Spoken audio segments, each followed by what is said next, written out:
What's up everybody, the Blue Fang here, and today the what if known as what if Naruto had all of the Bijuu has returned. Quite a lot of you people have wanted it to come back, and I made a poll to find out who wanted it, and it won. So I hope you guys don't sleep on this one like last time, which was the reason I had stopped it. I'm referring to part 15 and not the movie. I loved how the movie turned out.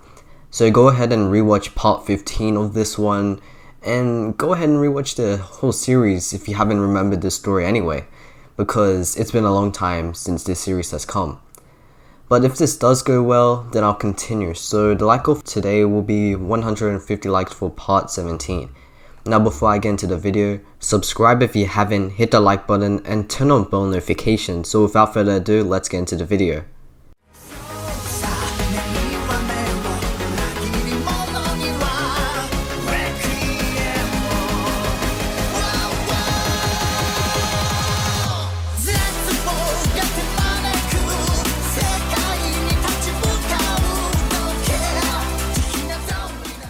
So last time on the What If, Naruto, Sasuke and Hinata had gone up against the reanimated former Akatsuki members, with the masked man being Obito pulling the strings. Sasuke had also found out about Itachi's secret from Obito, but this time had decided to be more mature about it and respected Itachi's choice and stay in the leaf. But soon he wants to go out of the village for a while to find his brother and thank him in person. Right now the village is pretty much calm, nothing much has happened and no reports have come in about any reanimated Akatsuki members or even the masked man Team 7 had seen. Since it has been calm, Sasuke thinks that he should go ask the Hokage if he could go on a solo mission to find Itachi, not to kill him, but to talk to him. He makes sure neither Naruto or Hinata sees him when he goes to the Hokage office, as they would want to come with him. As he gets there, he tells Tsunade everything about Itachi's past that he had learned from the masked man. He thinks that this would convince her to give him a chance to find Itachi personally, as the two last members of the Uchiha clan. Tsunade thinks about this for a while, as she's surprised Itachi had to massacre his own clan for a mission. She wasn't in the village at the time, so she didn't really know anything about that. Since Tsunade understands why Sasuke would want to talk to his lost family member in person, she gives him the acceptance of going. Sasuke gives his thanks and tells her that he's sure he isn't gonna find Itachi to avenge the clan. He also tells her that he knows the exact place Itachi is at, so he gives her the location. Now Sasuke gets ready to leave the village for a while, and he had heard from Tsunade that she'll let the others know that he went on a solo mission related to something else, and not to Itachi. We cut to after Sasuke has gotten ready and he walks into the village towards the exit. As he walks, Hinata is currently walking around and sees him. She doesn't say anything but observes Sasuke walking out of the village casually. She also sees a sad look on Sasuke's face when he's leaving, as if the place he's going to is one of sorrow. So once Sasuke fully leaves, she runs off to find someone that would know the reason Sasuke is going out of the village. So she looks for Naruto. Eventually Hinata does come across Naruto and decides to ask about the location Sasuke is going to, which Naruto just looks at Hinata with a confused look. He tells her that he doesn't know what she's talking about and decides to ask what had happened to Sasuke. Hinata explains everything from Sasuke walking out of the village to the saddened look. Naruto's eyes grow wide open. He then thinks about if the reason Sasuke walked out of the village was to find and kill his brother. Naruto then dashes to the Hokage office, leaving Hinata to follow on. They both make it there and tell Tsunade about Sasuke. She then responds saying that Sasuke had gone to find Itachi and she needs them to follow him secretly so he wouldn't do anything dangerous. Tsunade had lied to Sasuke about not telling anyone, as she doesn't fully trust someone who had wanted to kill their brother for years.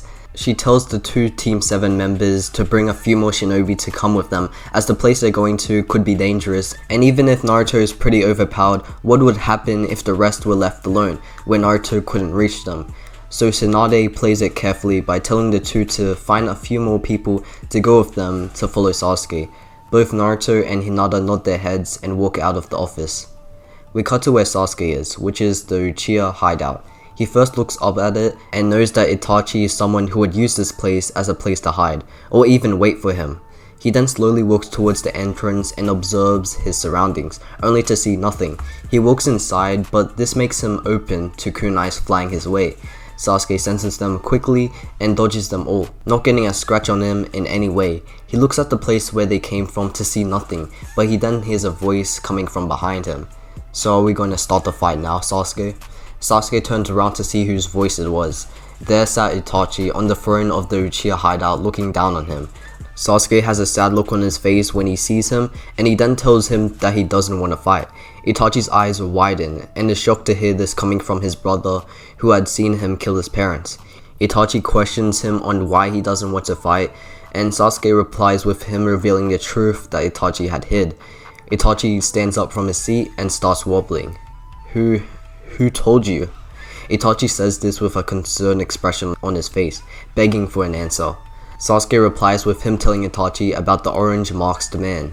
Itachi nods his head slowly as he knows who he's talking about. He wonders why that man would tell Sasuke about that, but seeing the man not around with Sasuke makes Itachi know that masked man had failed with his goal.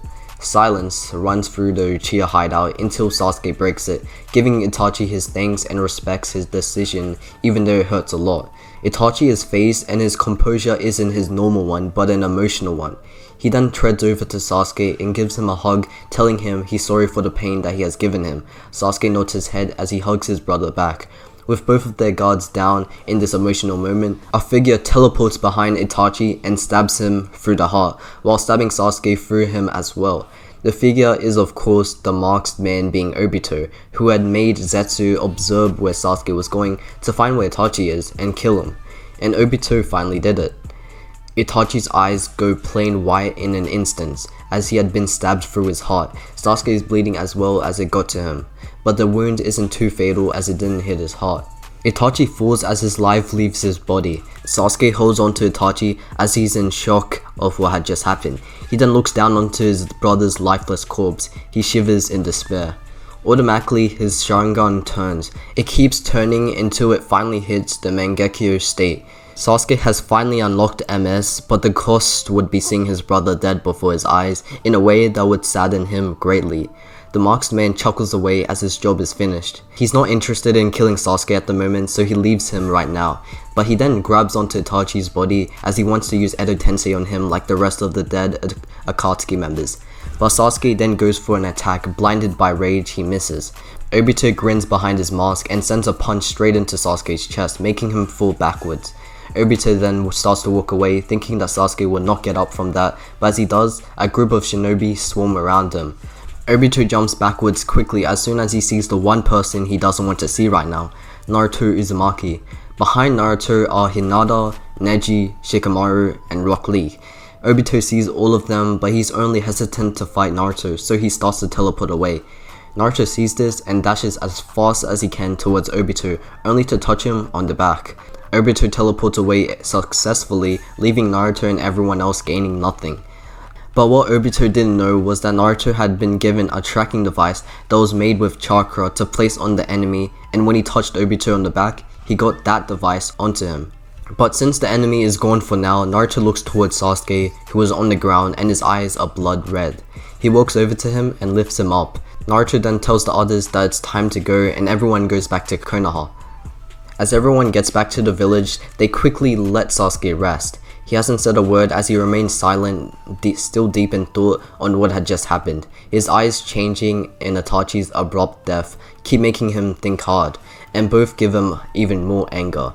Naruto and everyone else go to see Tsunade to give her the news about everything that had been seen, with her being the masked man, Itachi's dead body, and Sasuke's now changed Sharingan eyes. Tsunade nods her head, processing all of the information, and is very curious about who this masked man is. She is also sad for Sasuke after finding out about Itachi's death, and knows that it would have a big impact on him. So she will make sure to keep him away from missions for a while until his mind is in a good state again. Naruto decides to ask Tsunade why Sasuke would be sad, so Tsunade tells everyone in the room about Itachi's secret mission, and also tells them not to give anyone else this information, as Itachi was a hero just in the shadows. After everyone is finished, they all leave and prepare to stay away from Sasuke to give him a rest. We cut to the place where Obito is at. He currently is at a pretty secluded place which no one knows about. Only Zetsu and a few other goons would know though. Here, he builds his Edo Tensei army to get ready to launch an attack on the Leaf Village once again and try to retrieve the Bijuu. Itachi's body is also currently about to be made into a reanimated puppet which Obito will use against Sasuke in the near future. Now we cut to where Naruto is currently at, which is his home. But he's having a conversation with the Bijuu and giving his thoughts on the current problems that are coming up.